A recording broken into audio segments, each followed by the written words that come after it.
Friends, this is a cloud prophecy update for March 9, 2019. This is an exciting update for reasons I will share in a moment. I hope you will like, subscribe, and share the only end-time message that uses the divine mathematics of the Bible as documented in my book, The Clock of the Four Night Watches.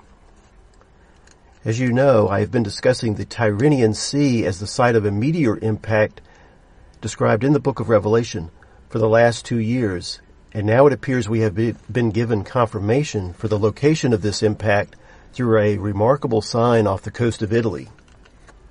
About a week ago, a man in Agropoli, Italy, captured an image over the Tyrrhenian Sea about 200 miles south of Rome. An unusually bright cloud formation near the coastal city of Agropoli has gone viral, and now millions of people have seen it. I am linking a video of this in the description box below the video. Also, because of this new format, I have no way to show you the images here, but you will find it at my website using the link, again, in the description box under the video. I have also done some spectral analysis of the image and included that with the original image of the cloud formation that I believe you will find most interesting. I believe this represents another fulfillment of the words of Jesus, that signs would appear in heaven to help us know where we are on the timeline.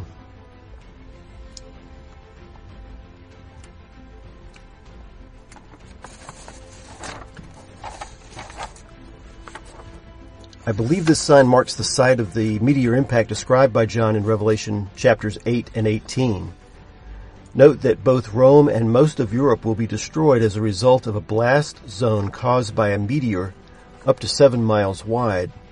I am updating the meteor impact map that I published in 2017 based on research that I did using modeling software at Liverpool University in London, in which I applied the parameters of the destruction John saw in his vision to assess both the size and speed of the great burning mountain John prophesied would strike the ocean.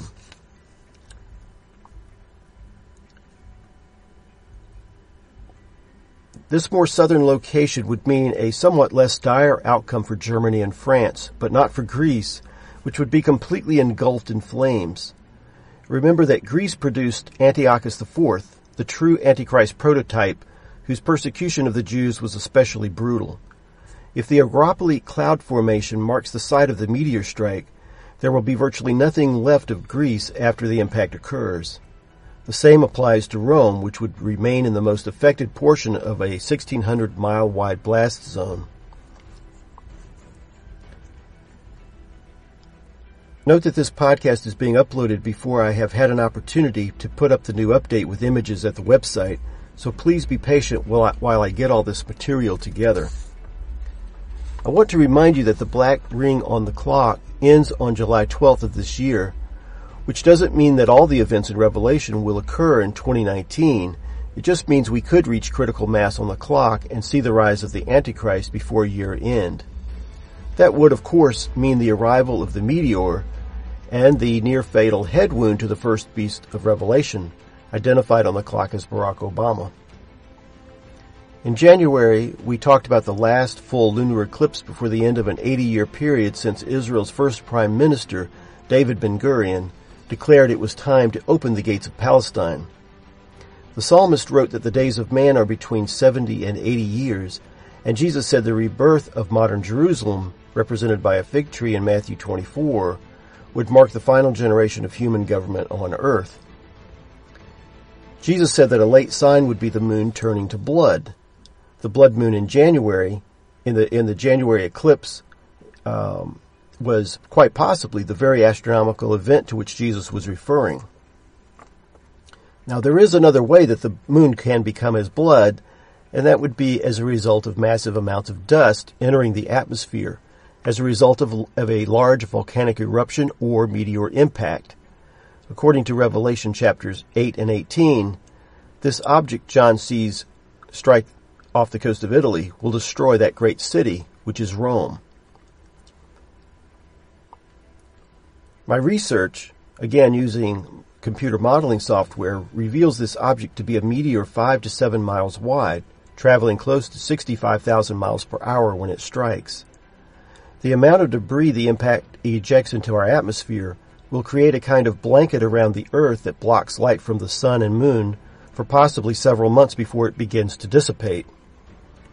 I believe this will fulfill John's prophecy in Revelation chapter 16, verse 10, that darkness will fall upon the kingdom of the beast.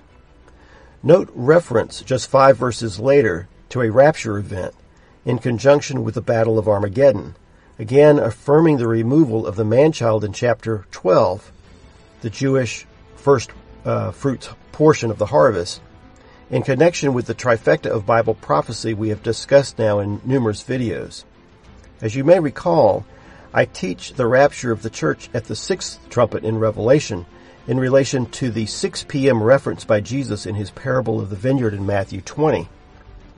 It should come as no surprise then that the divine numerics of Scripture place the first fruits rapture of the Jewish man-child at the 3rd trumpet, again referring to that trifecta, but also in relation to the reference by Jesus to a portion of the harvest, the earliest portion, at 3 p.m. At any rate, during this time, light from the moon could occasionally penetrate the dust cloud and cause it to appear even more red than it does during a blood moon eclipse. This is why we can't be exactly sure what will cause the moon to become as blood, and why it may be the meteor itself that will cause this effect in the days to come. To learn more about the importance of an 80-year generation based on Psalms 90 verse 10, see the introduction of my book where I discuss May 11, 1942, a key date in modern Jewish history when the decree for the rebirth of the modern Jewish state was first uttered. I believe it is this date that defines the true length of our final generation, as it adheres to the instruction given by God to Daniel that he count time not from points of prophetic fulfillment, but from dates of decree. This is also why the final chapter of my book discusses 2020 as the year the Lord may physically return, because the Feast of Tabernacles that year will be the last to occur during this 80-year period of time. God blesses you to continue to hear what the Spirit is saying to the churches. Behold, I come quickly. This is Peter John Brandel.